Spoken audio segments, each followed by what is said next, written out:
Salut à toutes et à tous, bienvenue sur Duo Cards. Je suis Akin, Et moi Shade, et nous serons vos hôtes pour cette vidéo. Aujourd'hui nous allons parler du deck qui est pour le moment sur une des places du podium des decks méta, j'ai nommé Inflexipateur, ou encore Adamancipateur en anglais. L'archétype est arrivé à l'occasion du tout nouveau booster Les Pourfendeurs Secrets sorti ce 16 avril dernier. Il est composé de monstres rochers ayant l'intéressante faculté commune de pouvoir regarder les 5 cartes du dessus de votre deck afin d'appliquer généralement des effets sur des monstres rochers ou inflexipateurs qui se retrouveraient dans ces cartes. Les cartes révélées seront d'ailleurs renvoyées en dessous du deck dans l'ordre de votre choix. Le deck est extrêmement puissant à l'heure actuelle et c'est notamment dû au nombre impressionnant de negate qu'il est possible d'invoquer en un tour et à la facilité d'invocation de monstres synchro de niveau 8 qui, vous vous en doutez, sont beaucoup plus puissants depuis l'ajout des MR5 dans notre très cher format TCG. L'archétype est déjà composé de 13 cartes dont 6 monstres à effet, 2 cartes magiques, 2 cartes pièges et enfin 3 monstres synchro. Il faut savoir qu'une carte de renfort a déjà été annoncée à l'occasion de la sortie du booster Rise of the Duelist qui devrait sortir chez nous le 6 août 2020, mais on y reviendra. chercheur inflexipateur peut s'invoquer spécialement si vous contrôlez un autre monstre inflexipateur. Durant votre main phase, après avoir révélé 5 cartes du dessus de votre deck, par son effet vous pourrez invoquer spécialement un monstre rocher non synthoniseur de max niveau 4. Rechercheuse peut s'invoquer spécialement si vous contrôlez un monstre rocher et durant votre main phase, après avoir révélé les 5 cartes du dessus de votre deck par son effet, vous pourrez invoquer spécialement un monstre rocher non synthoniseur de max niveau 4. Analyseur peut s'invoquer spécialement s'il n'y a que votre adversaire qui contrôle un monstre sur son terrain et possède le même effet commun que les deux précédents. Cristal inflexipateur Lionide vous permet de placer une carte inflexipateur depuis votre main ou cimetière au-dessus de votre deck lorsqu'il est invoqué spécialement par l'effet d'une carte inflexipateur. Si cette carte est dans votre cimetière, vous pouvez cibler un monstre synchro feu sur votre terrain ou dans votre cimetière et le renvoyer dans l'extra deck pour renvoyer cette carte au-dessus de votre deck. Cristal inflexipateur Raptide vous permet de placer un monstre rocher depuis votre main ou cimetière au-dessus du deck lorsqu'elle est invoquée spécialement par l'effet d'une carte inflexipateur. Si cette carte est dans votre cimetière, vous pouvez cibler un monstre synchro vent depuis votre terrain ou dans le cimetière, le renvoyer dans l'extra deck et renvoyer cette carte au-dessus de votre deck. Cristal inflexipateur Dragite est le dernier monstre cristal de l'archétype et vous permettra tout simplement de piocher une carte lorsqu'il est invoqué spécialement par l'effet d'une carte inflexipateur. Par ailleurs, si cette carte venait à être au cimetière, vous pourrez renvoyer dans l'extra deck un monstre synchro haut depuis votre terrain ou dans votre cimetière pour envoyer cette carte au-dessus de votre deck. La petite inflexipateur est la carte terrain de l'archétype et elle permettra de faire gagner 500 points d'attaque et de défense à tous vos monstres rochers sur le terrain, mais aussi de pouvoir sélectionner max 5 cartes inflexipateurs de votre deck et les placer comme bon vous semble au-dessus de votre deck. Signe inflexipateur est la carte magique de Monster Event de l'archétype. En plus de cela, si le monstre invoqué spécialement par l'effet de cette carte est un monstre inflexipateur, vous pourrez sélectionner dans votre deck un monstre rocher de max niveau 4 et le placer au-dessus du deck. Apaisement inflexipateur est une carte piège vous permettant de sacrifier autant de monstres inflexipateurs que vous contrôlez pour détruire autant de cartes sur le terrain plus 1. C'est-à-dire que si vous sacrifiez un monstre inflexipateur, vous pourrez détruire 2 cartes. Résonance inflexipateur est la dernière carte piège et permet de negate un effet de monstre et le détruire lorsque vous contrôlez un monstre synchro inflexipateur.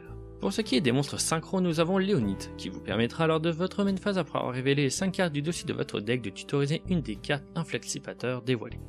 Par ailleurs, durant le tour de votre adversaire, si vous veniez avoir un monstre feu dans votre cimetière, vous pourrez en effet rapide rebound depuis votre cimetière un monstre rocher. Rapide est quant à lui plus utile, puisqu'en plus de pouvoir invoquer spécialement un des monstres rochers que vous dévoilez parmi les 5 cartes révélées par son effet, vous pourrez durant le tour de votre adversaire, si vous avez un monstre vent dans votre cimetière, utiliser son effet rapide pour bannir une des cartes de son cimetière. Dragite est le boss monster du deck et s'annonce comme étant déjà une nouvelle staple pour tout deck synchro jouant des monstres hauts qui se respectent. Je m'explique. Son premier effet, comme tous les autres monstres synchro de l'archétype, vous permettra de révéler 5 cartes du dessus de votre deck et pour chaque monstre rocher révélé, vous pourrez renvoyer à la main un nombre inférieur ou égal de cartes contrôlées par votre adversaire. En plus de cela, lorsque votre adversaire active une carte magie ou piège ou un effet de magie ou piège, tant que vous contrôlez un monstre haut dans votre cimetière, vous pourrez en effet rapide negate cet effet et détruire la carte. Bon, avant de passer à la suite de cette vidéo, chose promise, chose due, on va parler un peu de la carte Ami Inflexipateur, la fameuse carte de renfort prévue dans Rise of the Duelist. Elle vous permet de révéler autant de cartes du dessus de votre deck que vous avez de monstres rochers sur votre terrain plus 5, et tutoriser un monstre rocher révélé dont le level est inférieur ou égal au nombre de cartes révélées. En revanche, je ne pourrai invoquer que des monstres rochers pour le reste du tour. La carte peut s'avérer relativement intéressante dû au nombre impressionnant de cartes que vous pouvez potentiellement révéler.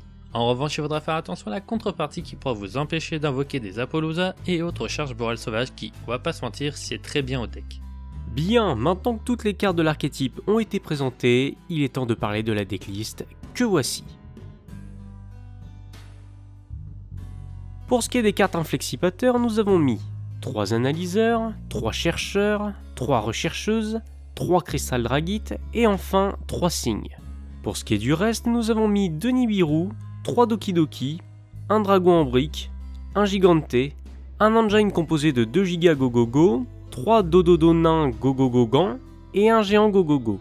Pas d'onomatopée utopique car nous trouvons qu'il est plus difficile d'activer son effet car il ne nous limite qu'à des invocations Xyz et ça peut être vraiment dérangeant.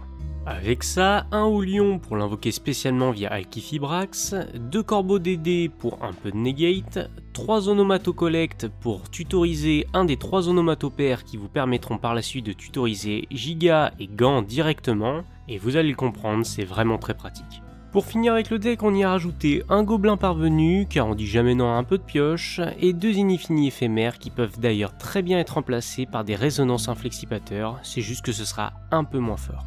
Pour ce qui est de l'extra deck, nous avons un dragon cristal, un dragite et un dragon sauvage charge borel pour avoir des gros monstres synchro à negate.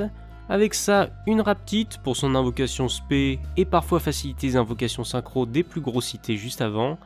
Un héros de la lumière arc qui est un petit monstre synchro qui offre lui aussi une petite negate. Un granite car il peut juste tutoriser tous les monstres rochers du deck. Un résident des abysses contre les decks se servant du cimetière.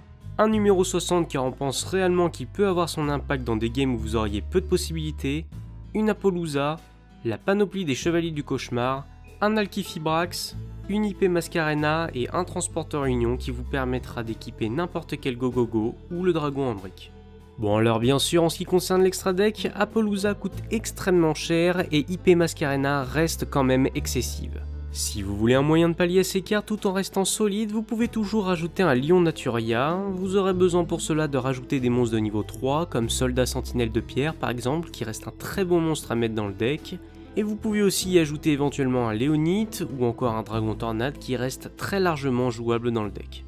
Pour ce qui est des cartes que vous pourriez rajouter dans le deck à la place de cartes que vous n'auriez pas, il y a bien entendu le Soldat dont je vous ai parlé juste avant, la Gargouille Gorgonique, mais aussi le Gardien Kohakimeru qui reste une excellente invocation normale puisqu'il vous offre une negate supplémentaire. D'ailleurs, encore une fois à l'occasion de la sortie du booster Rise of the Duelist, le fournisseur Kohakimeru a été annoncé. Il se trouve être une excellente carte pour tutoriser un gardien du deck, ça peut vraiment être intéressant, il va falloir surveiller. Pour ce qui est des end-traps et autres appelés par la tombe, on n'est pas sur une nécessité absolue. Préférez plutôt vous attarder sur des moyens d'invoquer spécialement encore plus de monstres afin d'avoir vos gros monstres à la fin de votre tour. Faites attention cependant, le deck est extrêmement sensible à la carte, il ne peut y en avoir qu'un. Donc il peut toujours être très intéressant de rajouter des cyclones cosmiques, des tourbillons jumeaux, des typhons d'espace mystique et autres cartes de destruction de cartes magiques et pièges. Bien, il est grand temps de passer à la partie combo du deck, et malheureusement dû au facteur bien trop aléatoire de leurs effets principaux, il suffit qu'aucune carte rocher ne soit révélée et le combo peut s'arrêter. Je vais donc essayer de vous expliquer la logique du deck de la façon la plus précise possible. Il faut bien comprendre que si les Gogogo ont été rajoutés dans le deck, c'est pour leur niveau 4, leur type rocher, mais surtout pour leur facilité d'invocation. Le but du deck est donc d'invoquer un maximum de monstres sur le board pour que dans le cas où vous commenceriez en premier, vous puissiez être capable de proposer un board à 3, 4, voire même 5 negates dès le premier tour afin de totalement empêcher votre adversaire de jouer. Pour ce qui est des duels où vous viendriez à commencer deuxième, et bien logiquement votre but sera d'OTK votre adversaire. C'est donc d'ailleurs pour cela qu'Apollousa est présente dans la quasi-totalité des decks actuels faisant du résultat. Elle est facile à invoquer et game breaker quand votre adversaire n'a rien pour la contrer. Mais il faut bien comprendre qu'elle n'est pas la seule à pouvoir être jouée, et on peut penser à du Avramax qui pourra trouver une place, ou encore au dragon épée Borel qui pourrait faciliter les OTK de votre deck. Et c'est bien là que se trouve la force du deck, il vous laisse énormément de possibilités. Et là on pourrait dire que les end-traps pourraient changer cela, et en fait non. Puisqu'avec une main pas trop dégueulasse, vous n'aurez aucun problème à invoquer un maximum de monstres, et c'est notamment parce qu'il possède cette résistance au end-trap qu'on peut voir sur YouTube des tiers 0,5 concernant le deck. Malgré tout, nous pensons qu'il est pour le moment bien trop tôt pour vraiment se faire un avis sur sa continuité dans le metagame. Mais en attendant, il nous offre un très beau départ.